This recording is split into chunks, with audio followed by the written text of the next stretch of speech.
Hello guys, welcome back to the channel. मैं हूं आपकी दोस्त इशिता एंड आज हमारा वेडनेसडे है, तो आज हम करेंगे माइक्रोबायो एंड तो आज हमारा जो टॉपिक है वो इम्यूनो को लेके होने वाला है। जितने भी जनरल माइक्रो थी हमारी फर्स्ट ईयर के सिलेबस की वो सारी कंप्लीट हो चुकी है। मैंने आपको सारे टॉपिक्स इसके करा दिए हैं। अब हम आएंगे इम्यूनो पे। So yes, let's get started with our today's video and अगर आप मेरे चैनल पे नए हैं तो please do subscribe the channel. So सबसे पहले अभी जो हम टॉपिक लेंगे वो है हमारा इम्यूनो, ठीक है। एंड इम्यूनो की कुछ चीजें मैं आपको ऐसे बता देती हूँ जो आपको आपने पढ़ी भी है +1 +2 में।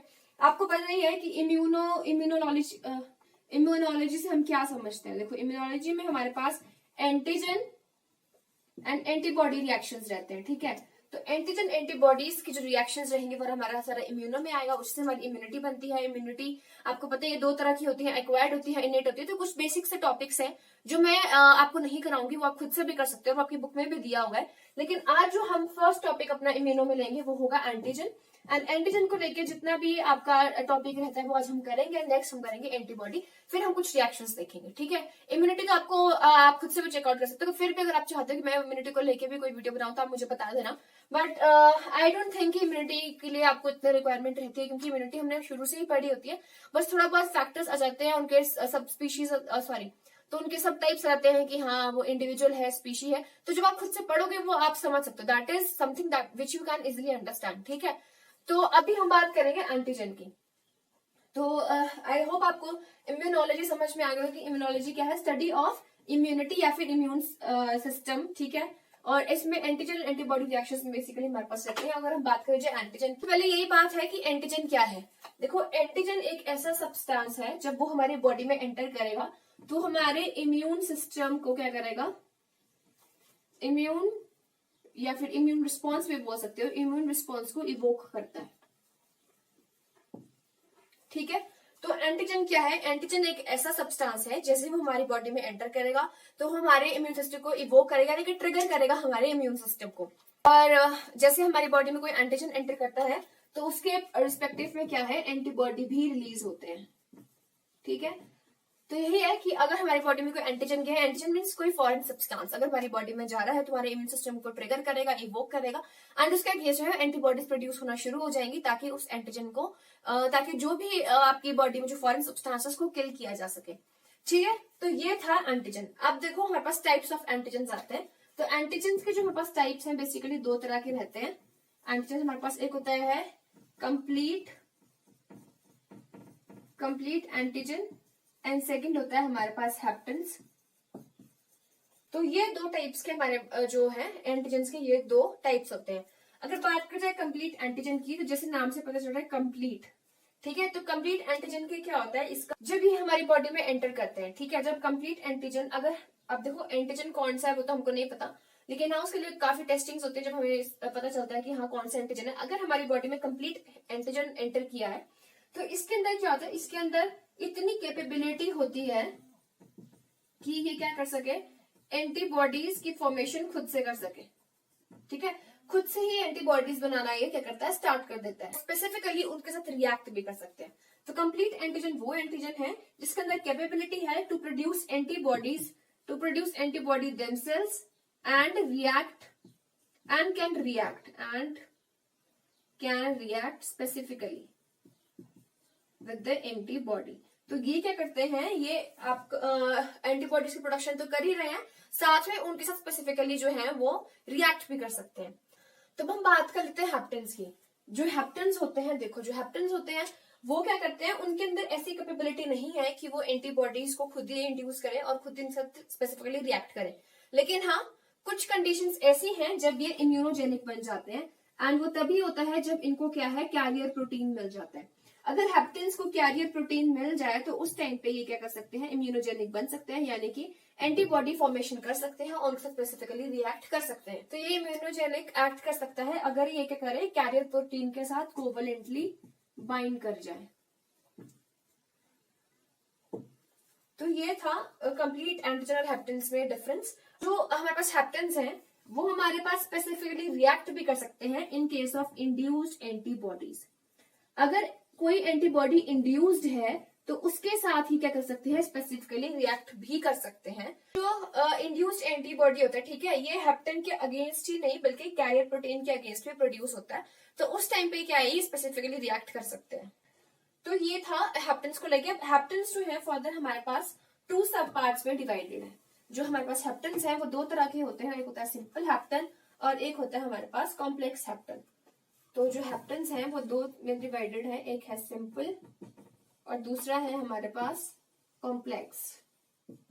जो कॉम्प्लेक्स हेप्टेन है, देखो ये स्पेसिफिक एंटीबॉडी के साथ कंबाइन कर सकता है एंड ये क्या करेगा, प्रेसिपिटेट्स की फॉर्मेशन करेगा। So it will lead to formation of precipitation, that is हमारे पास प्रेसिपिटेट मिलेंगे और ये स्पेसिफिक एंटीबॉडी के साथ कंबाइन करेगा। इसमें जो एग्जांपल है वो होता है हमारे पास कैप्सूलर पॉलीसेकेराइड ऑफ न्यूमोकोकाई, ठीक है, तो ये इसका एग्जांपल है। तो ये था हमारा कॉम्प्लेक्स हेप्टेन। अब बात करें सिंपल हेप्टेन की। सिंपल हेप्टेन में क्या होता है, देखो स्पेसिफिक एंटीबॉडी के साथ इसकी तरह रिएक्ट तो करेगा लेकिन इसमें हमारे पास प्रेसिपिटेट्स नहीं बनते हैं, there is formation of no precipitates. और ऐसा क्यों होता है, क्योंकि जो हमारे पास सिंपल हेप्टेन्स होते हैं उनका यूनिवेलेंट नेचर होता है, ठीक है, और जो हमारे पास कॉम्प्लेक्स हेप्टेन्स होते हैं मल्टीवेलेंट होते हैं, इसलिए से प्रेसिपिटेशन होती है, लेकिन ये जो है यूनिवेलेंट है इसलिए हमें इसमें प्रेसिपिटेशन नहीं दिखाई देती है। तो ये थे हमारे पास टाइप्स ऑफ हेप्टेन्स। अब हमारे पास एक और टर्म आती है एंटीजन में जिसको हम बोलते हैं प्रो एंटीजन। जो हमारे पास प्रो एंटीजन होते हैं, देखो ये क्या है, does not induce antibody formation. Pro antigen क्या है, ये एंटीबॉडी फॉर्मेशन तो नहीं करेंगे, एंटीबॉडी फॉर्मेशन तो नहीं होगी, लेकिन ये क्या करेंगे, बट कैन शो डिलेड मतलब ये हाइपर सेंसिटिविटी शो कर सकते हैं, ठीक है। तो हाइपर सेंसिटिविटी कॉज करते हैं but can cause delayed hyper sensitivity. ये कोई एंटीबॉडी फॉर्मेशन का कोई वो नहीं कर रहे हैं, एंटीबॉडी फॉर्मेशन नहीं कर रहे, लेकिन हाँ ये हाइपर सेंसिटिविटी शो कर सकते हैं। और इसका जो एग्जांपल है वो होता है DNCB, that is di nitro chlorobenzene, ठीक है। तो ये जो है हाइपर सेंसिटिविटी शो करते हैं पर इनमें कोई एंटीबॉडी फॉर्मेशन इनका कोई रोल नहीं होता है। तो ये था प्रो एंटीजन। अब एक और टर्म हमारे पास आती है जिसको हम बोलते हैं एंटीजेनिक डिटर्मिनेंट्स। जो एंटीजेनिक डिटर्मिनेंट होता है ये क्या है, स्मॉलेस्ट यूनिट ऑफ एंटीजेनिसिटी, ठीक है। ये एंटीजेनिसिटी का क्या है, स्मॉलेस्ट यूनिट हमारे पास रहता है। अब जो भी हमारे पास एंटीजन होता है, ठीक है, उस पे हमारे पास ये डिटर्मिनेंट्स प्रेजेंट होते हैं, ठीक है। हर एक एंटीजन पे एक डिटर्मिनेंट प्रेजेंट है और यही डिटर्मिनेंट क्या है, एंटीबॉडी फॉर्मेशन। तो हर एक एंटीजन पे एंटीजेनिक डिटर्मिनेंट्स प्रेजेंट होते हैं। जैसे मान लो कि ये एंटीजन है, ठीक है, और यहाँ पे कोई एंटीबॉडी है हमारे पास, तो ये हमारे पास डिटर्मिनिंग साइट्स हैं, मतलब ये एंटीजेनिक डिटर्मिनिंग साइट्स बोलते हैं, डिटर्मिनेंट्स बोल सकते हो आप इनको। तो ये साइट्स क्या है, ये जो डिटर्मिनेंट्स होते हैं हर एंटीजन में प्रेजेंट होंगे और ये क्या करते हैं, एंटीबॉडी फॉर्मेशन में हमें हेल्प करते हैं, ठीक है। तो ये एंटीबॉडी फॉर्मेशन करेंगे। एंटीजेनिक डिटर्मिनेंट होता है उसको हम एपिटोप बोलते हैं, ठीक है। मतलब कि जो ये वाला जो ये पोर्शन है इसको हमने बोला एपिटोप, एंड जो कॉरेस्पॉन्डिंग एंटीबॉडी, देखो ये कॉरेस्पॉन्डिंग एंटीबॉडी है जो ये कंबाइन करेगी यहाँ जाके, उसको हमने बोला पैराटोप, ठीक है। तो ये होते हैं एपिटोप एंड पैराटोप, ये 2 टर्म्स इसमें यूज होंगी। तो जो एंटीजेनिक डिटर्मिनेंट्स जिसमें प्रेजेंट हो गया एंटीजन में, उसको हम बोलेंगे एपिटोप, एंड जो हमारे पास कॉरेस्पॉन्डिंग एंटीबॉडी जो जा रहा है अटैच होने के लिए, उसको हम बोलेंगे पैराटोप। तो ये था बिल्कुल बेसिक सी बातें जो एंटीजन को लेके हो सकती है, एंटीजन के टाइप्स क्या हैं और बाकी ये जो डेफिनेशंस क्या हैं और क्या टर्म्स क्या किस चीज के लिए स्टैंड करती है, तो वो सब मैंने आपको बता दिया। अब हम देखेंगे एक इंपॉर्टेंट चीज जो है फैक्टर्स अफेक्टिंग एंटीजेनिसिटी। ऐसे कौन से फैक्टर्स हैं जो हमारे पास एंटीजेनिसिटी को अफेक्ट करते हैं। तो जो फैक्टर्स एंटीजेनिसिटी को अफेक्ट करते हैं वो टोटल हमारे पास 10 फैक्टर्स हैं, ठीक है। एंड ये अगर आपको समझ में आ गए तो आप एंटीजन को मतलब समझ चुके हो एंड कब क्या प्रॉब्लम हो सकती है, क्या चीजें जो है वो अफेक्ट करेंगे एंटीजेनिसिटी के बिहेवियर को, कहीं ज्यादा वो सवियर है, बिल्कुल कम है, तो वो सब डिपेंड करेगा हमारे पास इन 10 फैक्टर्स के ऊपर। तो सबसे पहला जो फैक्टर है वो होता है हमारे पास फॉरेननेस। तो जो फॉरेननेस है, देखो अगर एंटीजन फॉरेन होगा, एंटीजन का फॉरेन होना ही जरूरी होता है, क्योंकि जब तक कोई फॉरेन सब्सटेंस हमारी बॉडी में एंटर नहीं करेगा तब तक एंटीबॉडी फॉर्मेशन नहीं होगा। मतलब कोई भी अगर एंटीजन है तो उसका फॉरेन होना जरूरी है। देखो हमारी बॉडी जो है वो हमारे सेल्स को कभी भी फॉरेन नहीं समझती है। वो एक्सेप्शंस होती है जो बस ऑटो इम्यून डिजीजेस रहती है, उसमें हमारी बॉडी जो है वो हमारे सेल्स को फॉरेन सब्सटेंस समझती है और उनको डिस्ट्रॉय करना स्टार्ट कर देती है। दैट इज समथिंग डिफरेंट, वो ऑटो इम्यून डिजीजेस होती है। लेकिन जो नॉर्मली यूजुअली और जनरली हम यही देखते हैं कि जो एंटीजन जो होता है वो हमारे से फॉरेन सब्सटेंस होता है एंड एंटीजन का फॉरेन होना ही जरूरी है। जो एंटीजन है जितना ज्यादा वो फॉरेन होगा, ठीक है, जो सब्सटेंस है जितना ज्यादा वो फॉरेन होगा उसकी एंटीजेनिसिटी उतनी ही ज्यादा रहेगी। इसका मतलब यही है कि जो एंटीजेनिसिटी होती है it is related to its non self nature. ठीक है, तो पहला फैक्टर जो फॉरेननेस था वो आपको समझ में आएगा कि एंटीजन का फॉरेन होना जरूरी है, क्योंकि जब तक कोई सब्सटेंस फॉरेन नहीं है तब तक वो एंटीजन कैसे होगा। ठीक है, और वो एक्सेप्शन रहती है कि हाँ हमारे सेल्स जो है, हमारी बॉडी जो है वो हमारे सेल्स को ही फॉरेन समझना स्टार्ट कर देते हैं और वो उनको डिस्ट्रॉय करना स्टार्ट करते हैं। That is something which is called auto immune diseases. लेकिन ये कोई ऑटो इम्यून डिजीजेस जो है वो एक्सेप्शन है, लेकिन इसमें ऐसा कुछ भी नहीं है। इसमें जो कोई भी सब्सटेंस अगर वो फॉरेन है, अगर वो फॉरेन शो करे, अगर वो हमारी बॉडी का पार्ट नहीं है तो वो हमारे पास एंटीजन कहलाएगा। एंड जो एंटीजन है उसकी जो एंटीजेनिसिटी है वो बेसिकली क्या है, नॉन सेल्फ नेचर है। सेकेंड जो फैक्टर हमारे पास अफेक्ट करता है वो होता है साइज। जो जितना ज्यादा साइज का होगा, लार्ज साइज है तो लार्ज एंटीजेनिसिटी होगी, और अगर स्मॉल साइज है तो उसकी जो क्या है एंटीजेनिसिटी स्मॉल होगी या फिर ऑलमोस्ट नील होगी, वो इतना ज्यादा एंटीजेनिक नहीं रहेगा। जो थर्ड फैक्टर हमारे पास है वो है केमिकल नेचर। जो हमारे पास एंटीजेंस होते हैं उनका जो केमिकल नेचर रहता है वो या तो पॉलीसेकेराइड्स रहते हैं या फिर वो प्रोटीन्स रहते हैं। एंड जो अपने नेचर में प्रोटीनेशियस है, उनका प्रोटीनेशियस नेचर है, वो ज्यादा अफेक्टिव एंटीजन होते हैं। प्रोटीन नेचर के एंटीजेंस होते हैं, उनकी एंटीजेनिसिटी ज्यादा रहती है। और इसमें एक एक्सेप्शन रहता है जेलेटिन का। जो जेलेटिन होता है वो नॉन एंटीजेनिक होता है तो ये प्रोटीन का ही, लेकिन इसमें क्या होता है जो टायरोसिन लेवल है, जो टायरोसिन है वो इसमें लेवल कम रहता है, इसलिए ये जो है वो नॉन एंटीजेनिसिटी शो करता है। इसलिए आप जेलेटिन को क्या है नॉन एंटीजेनिक प्रोटीन्स भी बोल सकते हो। और जो लिपिड्स इन नेचर, जो लिपिड नेचर के होते हैं, ठीक है, वो कम एंटीजेनिक होते हैं एज कम्पेयर टू वो एंटीजेंस जो प्रोटीन इन नेचर है। अब हम बात कर लेते हैं फोर्थ की। फोर्थ होता है ससेप्टिबिलिटी टू टिश्यू एंजाइम्स।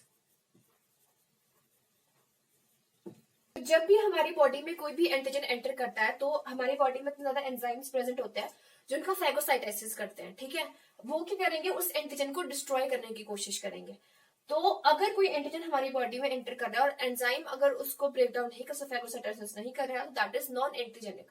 तो अगर हमारे एंजाइम्स, हमारी बॉडी किसी एंटीजन को मेटाबोलाइज नहीं कर पा रही है तो उसको हम क्या बोलेंगे कि वो इट इज नॉट एंटीजेनिक। ठीक है, तो हमारा मतलब जब भी बॉडी में आपको पता है जब भी कोई फॉरेन सब्सटेंस बॉडी में जाएगा तो एंजाइम जरूर उनके ऊपर एक्ट करेंगे और उनको फैगोसाइटाइज करने की कोशिश करेंगे। और हमारी बॉडी उसको मेटाबोलाइज कर रही है तो मतलब कहने का मतलब ये है कि जब भी कोई फॉरेन सब्सटेंस बॉडी के अंदर जा रहा है, कोई एंटीजन बॉडी में अगर एंटर कर रहा है तो वो एंजाइम्स के ससेप्टेबल होना चाहिए, रेजिस्टेंट नहीं होना चाहिए। वो एंजाइम्स के अगेंस्ट रेजिस्टेंस शो नहीं करे।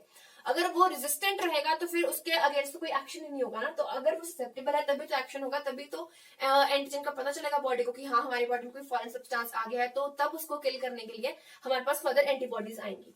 ठीक है, तो ये था हमारे पास फोर्थ फैक्टर। अब फिफ्थ हमारे पास है एंटीजेनिक स्पेसिफिसिटी। अब देखो जो एंटीजेनिक स्पेसिफिसिटी है वो डिपेंड करती है एंटीजेनिक डिटर्मिनेंट्स के ऊपर। तो हमारे डिटर्मिनेंट्स की क्या पोजीशन है, ठीक है, जो पोजीशन होगी डिटर्मिनेंट्स की किसी एंटीजन के ऊपर, उसके ऊपर हमारा जो है डिपेंड करता है, क्योंकि स्पेसिफिक होते हैं हमारी एंटीबॉडीज जो है वो एंटीजन के लिए स्पेसिफिक है। तो हमारी मतलब बेसिकली जो एंटीजेनिक स्पेसिफिसिटी वो एंटीजन डिटर्मिनेंट के ऊपर ही डिपेंड करेगी, उसकी पोजीशन पर डिपेंड करेगी। ऑर्थो मेटा पैरा क्या पोजीशन है उसके ऊपर ही हमारे पास एंटीजेनिक स्पेसिफिसिटी डिपेंड करती है। यस, इसलिए हमारे पास एंटीजेनिक डिटर्मिनेंट्स के ऊपर ही डिपेंड करेगा कितने डिटर्मिनेंट्स और क्या उनकी पोजीशन है, उसके ऊपर ही एंटीजेनिसिटी जो है वो डिपेंड करती है। अब नेक्स्ट आता है हमारे पास सिक्स्थ फैक्टर, ये है स्पीशीज स्पेसिफिसिटी। अब जो स्पीशीज स्पेसिफिसिटी है वो भी जरूरी है। देखो जो स्पीशीज होती है उनमें कुछ एंटीजन ऐसे होते हैं तो सबके लिए स्पेसिफिक होते हैं, ठीक है, तो उनका स्पेसिफिक होना ज्यादा जरूरी। स्पीशीज स्पेसिफिसिटी प्रेजेंट है तो उससे हम क्या हो सकते हैं, एवोल्यूशनल रिलेशनशिप्स को देख सकते हैं, ठीक है। हम एवोल्यूशन रिलेशनशिप्स की जो स्टडी है वो तभी कर सकते हैं अगर कोई स्पीशीज स्पेसिफिसिटी, सारी स्पीशीज ही डिफरेंट है आपस में, तो उसमें क्या है एवोल्यूशन रिलेशनशिप हम देखेंगे, फाइलोजेनेटिक रिलेशनशिप्स हम क्या देखेंगे, इसके लिए स्पीशीज स्पेसिफिसिटी होना का ज्यादा जरूरी है। आइसोस्पेसिफिसिटी होता है, देखो आइसोस्पेसिफिसिटी स्पीशीज के सभी मेंबर्स में प्रेजेंट नहीं होगी, ये स्पीशीज के सिर्फ कुछ कुछ मेंबर्स में ही या कुछ इंडिविजुअल्स में ही प्रेजेंट होती है, पूरी स्पीशीज में प्रेजेंट नहीं होती, और इसी बेसिस पे हम क्या करते हैं स्पीशीज को आगे चल के डिवाइड कर सकते हैं। अब एग्जाम्पल ले सकते हैं हम इसमें ब्लड ग्रुपिंग का, ठीक है। अब आपको पता है कि ब्लड ग्रुप्स जो है वो सारी स्पीशीज के सेम तो नहीं होते, सभी के अलग अलग ब्लड ग्रुप्स होते हैं, किसी का ए है, किसी का ओ है, किसी का बी है, किसी का पॉजिटिव में है, नेगेटिव में है, तो सबके ब्लड ग्रुप्स क्या है, डिफरेंट। अगर आइसोस्पेसिफिसिटी प्रेजेंट होगी तभी तो हमें पता चल पाएगा कि कौन सा जो है, अगर हमने इनकेस ब्लड ट्रांसफ्यूजन करना है तो उनका ब्लड ग्रुप पे तो मैच करना चाहिए। ब्लड ग्रुपिंग मैच करने के लिए क्या ही करते हैं हम, एंटीजन एंटीबॉडी रिएक्शन ही कैरी आउट करते हैं कि हमारी बॉडी में क्या एंटीजन प्रेजेंट है एंड जो सामने वाला है उसकी बॉडी में क्या एंटीजन है, और उनके बीच में रिएक्शंस कराए जाते हैं और फिर वो एक रिजल्ट बनता है हमारे पास, ठीक है। वो आपके ही मैथ्स का टॉपिक है, लेकिन फिलहाल आइसोस्पेसिफिसिटी बस इतनी सी चीज है कि हाँ आइसोस्पेसिफिसिटी जो है वो पूरी स्पीशीज में सेम नहीं होगी, वो सिर्फ कुछ कुछ इंडिविजुअल्स हैं स्पीशीज के जिनमें वो सेम हुआ करेंगे ना। एग्जांपल्स का ब्लड ग्रुपिंग किया है, क्योंकि ब्लड ग्रुपिंग के लिए जब ब्लड ट्रांसफ्यूजन करना है तो ऐसा तो नहीं है कि हम किसी का ब्लड किसी को भी दे सकते, नहीं ऐसा तो नहीं है ना, कोई स्पेसिफिक जो हमारा ब्लड है वही हमें चढ़ेगा। अगर मैं ए पॉजिटिव हूं तो मुझे ए ही चढ़ेगा, मुझे बी तो नहीं चढ़ेगा ना, तो वो चीज है, ठीक है। तो उसके अगर वो चीजें हमें ध्यान में रखकर उनको डिटेक्ट करना है तो उसके लिए आइसोस्पेसिफिसिटी जो है एक इंपॉर्टेंट फैक्टर है एंटीजेनिसिटी के लिए। अब नेक्स्ट हमारे पास एट्थ फैक्टर जो है, एट्थ हमारे पास है ऑटो स्पेसिफिसिटी। स्पेसिफिसिटी जैसे नाम से पता चल रहा है जो हमारे सेल्फ एंटीजन होते हैं, ठीक है। सेल्फ एंटीजन होता है, ऑटो मींस ऑटो स्पेसिफिक मतलब सेल्फ एंटीजन जो है वो जनरली क्या होते हैं, नॉन एंटीजेनिक होते हैं, लेकिन एक्सेप्शंस हैं इसमें। जो हमारे पास लेंस होते हैं, ठीक है, लेंस है हमारे पास, जो लेंस है एंड जो स्पर्म्स है, ये ऐसे स्ट्रक्चर्स हैं जो हमारी बॉडी जिनको एज नॉन सेल्फ काउंट करती है, क्योंकि जो लेंस है वो हमारे कैप्सूल के अंदर होता है, ठीक है। उसके बाहर जो कवरिंग है लेंस के बाहर जो कैप्सूल प्रेजेंट होता है, इसलिए जो लेंस है वो हमारी बॉडी के कांटेक्ट में नहीं आता है। और रही बात स्पर्म्स की, तो स्पर्म्स जो है थ्रू आउट लाइफ हमारी बॉडी में नहीं होते हैं, वो आपकी रिप्रोडक्टिव स्टेज में ही रिलीज होते हैं, इसलिए स्पर्म्स को भी जो हमारी बॉडी है एज अ नॉन सेल्फ समझती है और उनको एज अ एंटीजन समझती है। देखो जो जैसे जो स्पर्म्स हैं वो हमारी एम्ब्रियोनिक स्टेज में तो नहीं होते, इसलिए हमारी बॉडी इनको रिकॉग्नाइज करने से मना कर देती है, एंड जब ये हमारी बॉडी में रिलीज होते हैं तो उस टाइम पे इनके अगेंस्ट जो है एंटीबॉडीज की फॉर्मेशन होती है। तो जैसे ये दो चीजें हैं, वैसे हमारे पास ऑटो इम्यून डिजीजेस भी ऐसी होती है, ठीक है।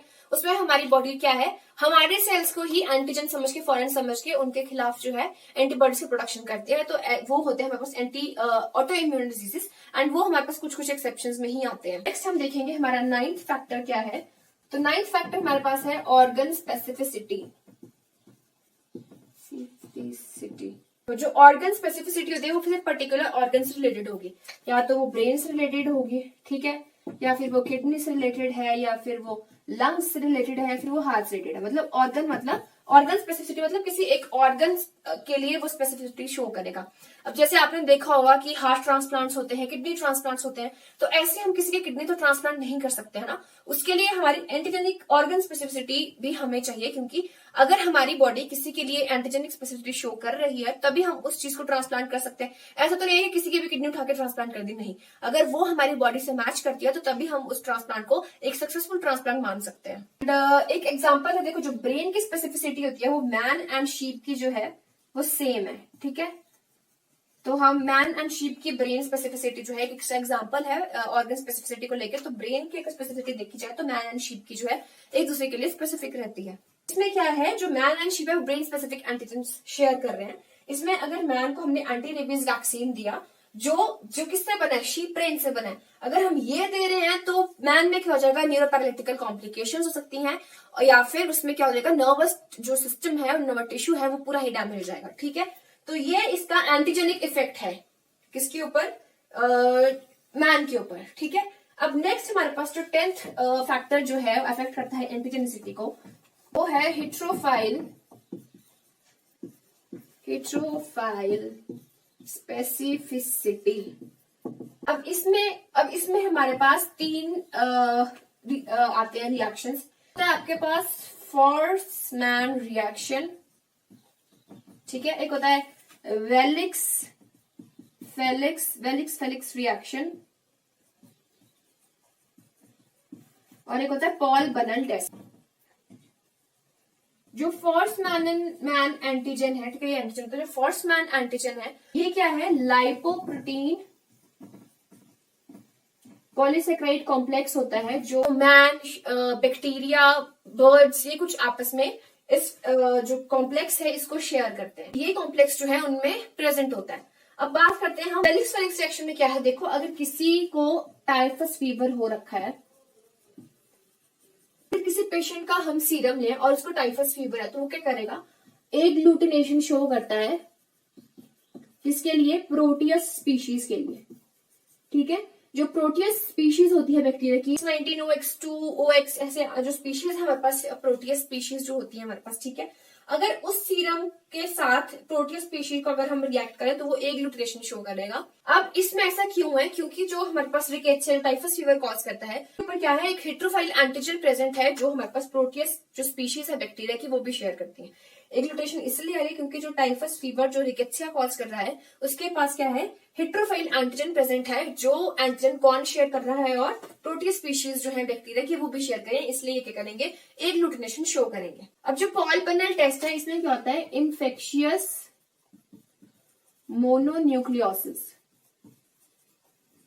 ठीक है, अगर किसी पेशेंट को इन्फेक्शियस मोनोन्यूक्लियोसिस है तो उसके सीरम में क्या होगा, हेट्रोफाइल एंटीजन जो है वो प्रेजेंट होंगे। तो इसमें क्या है, जो इसकी एंटीबॉडीज होंगी वो शीप इरिथ्रोसाइट्स को या शीप आरबीसीज को क्या करेंगी, एग्लूटिनेशन शो करेंगी, क्योंकि जो एप्स्टीन बार वायरस होता है इसमें, ठीक है, इसमें जो है एप्स्टीन बार वायरस, जो एप्स्टीन बार वायरस होता है that is also shared by sheep. ठीक है, शीप की आरबीसीज में भी वो एप्स्टीन बार वायरस जो है एंटीजन शेयर करता है हमारे पास शीप आरबीसीज के साथ भी, इसलिए वो उसको क्या करेगा, एग्लूटिनेशन शो करेगा। तो ये था हमारा एंटीजन को लेकर फैक्टर्स जो एंटीजन को अफेक्ट कर सकते हैं। आप देखो किसी भी वीडियो में काफी अच्छे से ये टॉपिक्स दिए हुए हैं, आप वहां से कर सकते हो। और मुझे नोट्स चेक करने पड़ेंगे कि मैंने इस टॉपिक के नोट्स बनाए थे कि नहीं। अगर मैंने लिखे होंगे तो मैं जरूर आपको पीडीएफ मेंशन कर दूंगी। तो आई होप आपको समझ में आ गया फैक्टर्स क्या क्या अफेक्ट कर रहे हैं, फैक्टर्स की इंपॉर्टेंस क्या है, क्या एंटीजेनिसिटी है, क्या एंटी टाइप्स है। बेसिकली इसमें से आपको जो मेनली पता होना चाहिए वो एंटीजन पता होना चाहिए, टाइप्स ऑफ एंटीजन पता होना चाहिए, एंड फैक्टर्स का नाम याद कर लेना, कभी कभी पूछ भी सकते हैं आपसे पेपर में। So yes, that's it for today. And कोई भी क्वेरी होगी इंस्टाग्राम पे डीएम करना या फिर मुझे कमेंट सेक्शन में पूछना, I'll do reply। फिर मिलते हैं आपसे अगली वीडियो में। Till then take care, good bye.